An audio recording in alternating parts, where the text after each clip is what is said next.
Eternal Contracts. Deals at the Devil's Auction. By Elton Gar.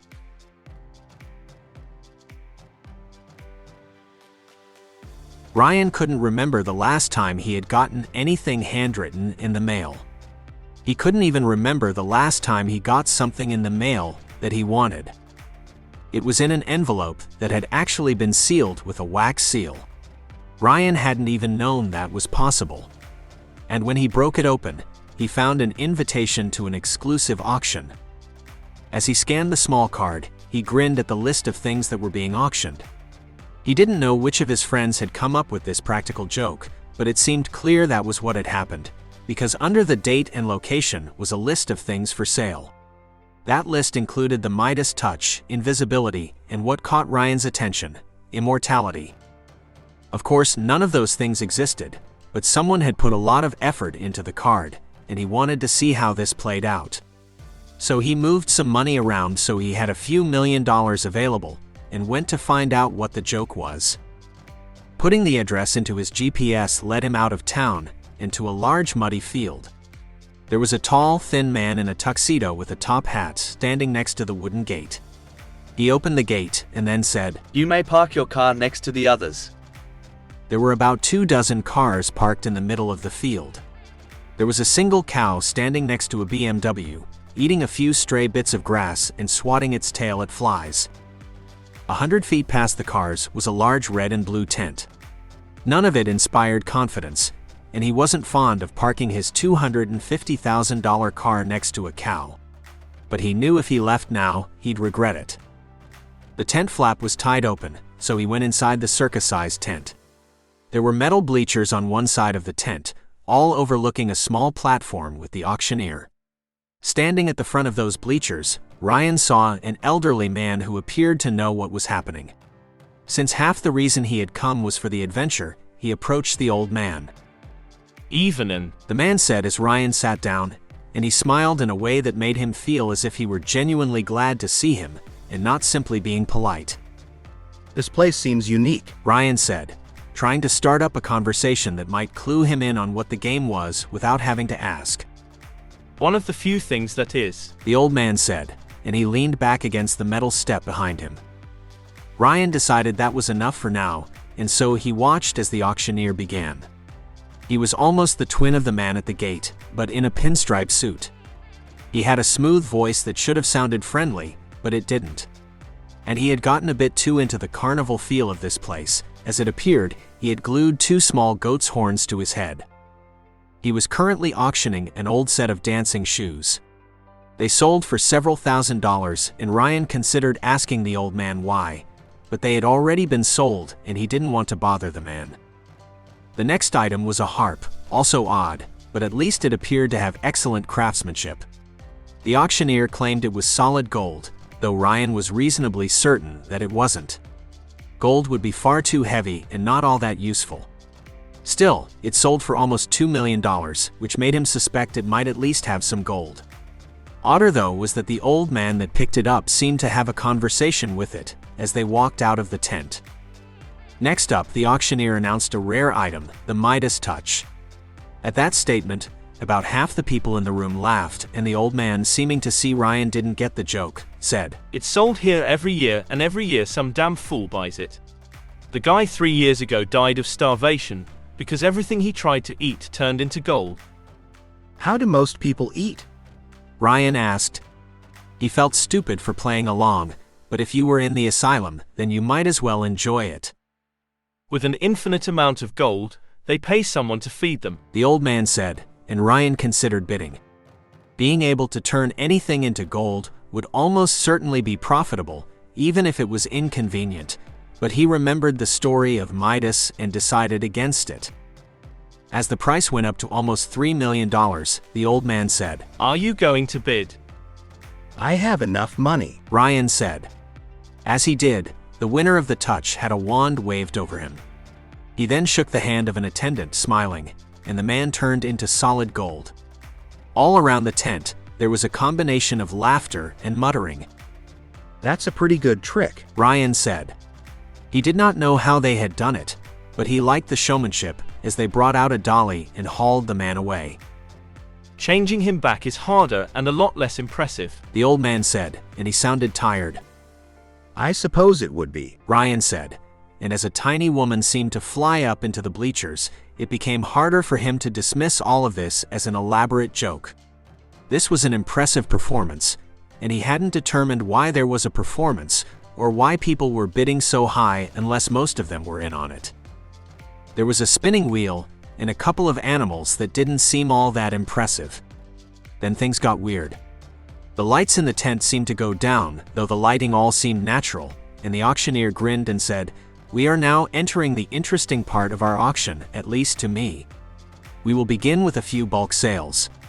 We will start with the souls of 5 small-time criminals." I hate this part, The old man said. Why would someone want someone's soul? Ryan asked, and as he spoke, he looked around. It seemed as if the crowd had changed, and some were hard to dismiss as cosplayers. The Minotaur was huge, and here was a woman a couple of rows over, who he could see all the way through. power and food, and some people just find it fun to torture them, and there's always a market for souls, so they're useful for barter. The old man said. You ever buy any? Ryan asked, and this time he was a bit more interested because he was having a harder time convincing himself this was all fake.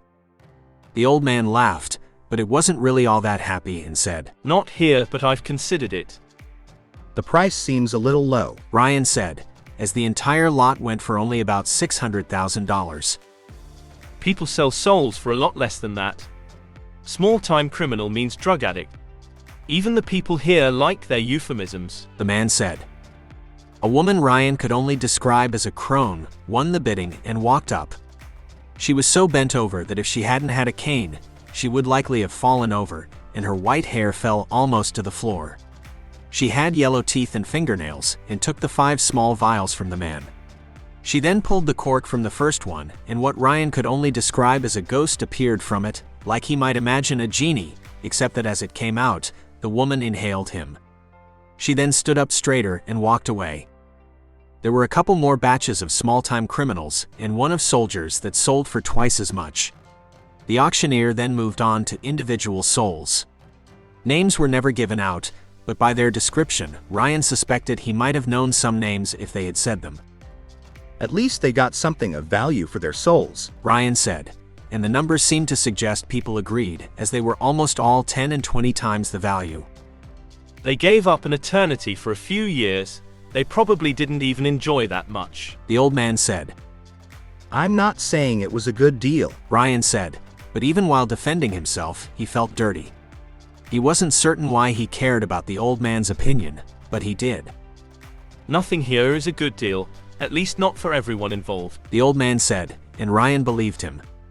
The souls could be a good deal if you were buying and not selling, but what had started out as a fun day was feeling like a horror show. I should probably go, Ryan said, admitting for the first time to himself that he was convinced this was real. You're safer here than outside right now. At least from them. There are agreements to protect humans inside the tent. After all, they want your money as much as anyone else's. The old man said. That calmed Ryan a little. He didn't want to have his soul taken and stuffed into a bottle, and he certainly didn't want to be eaten. But he believed the old man. And then the auctioneer, who might actually be the devil, looked Ryan in the eye and said, Next for a very special item, a one-time offer. The perfect gift for the man who has everything and never wants to give it up. I'm auctioning off immortality. That's not yours to sell. The old man said. The rules are clear. If someone will sell it, I can buy it, and if I can buy it, I can sell it. The auctioneer said, but the entire thing sounded almost scripted. It seemed clear to Ryan that the old man knew that, and his objection was to make sure everyone else knew. This was immortality taken from someone else, but if that person is willing to sell, what was wrong with buying it? Who would sell immortality? Ryan asked.